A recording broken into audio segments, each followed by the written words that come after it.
आप ये समझें, ये जो हक है ना, हक पे खड़े रहना और हक को बोलना, ये दूर से लगता है तन्हा हो गए लोग। आप खान साहब को देखें, तन्हा दिखाई देने, सारी जमातें मिलकर उनके खिलाफ हैं, लेकिन आज भी पाकिस्तान की आवाम उस हक की आवाज़ के पीछे जो है 80% से ज़्यादा आवाम उनके साथ है। सेम एग्जैक्टली इसी तरीके से बोल की कहानी है भाई, बिल्कुल अलग आपको तन्हा दिखाई देगा, हर जगह आपको खड़ा हुआ नजर आएगा, हटेगा नहीं किसी चीज़ से। और उसके साथ भी 80% आवाम अगर आज आप देखें तो उसे बोल दिख रही है।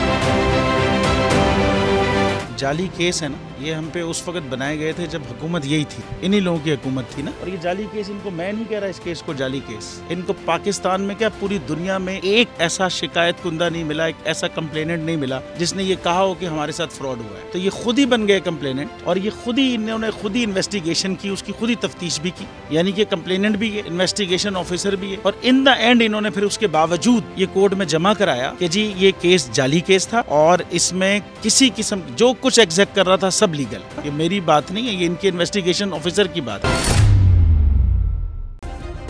सब्सक्राइब करें और बेल दबाएं ताकि कोई खबर रह न जाए।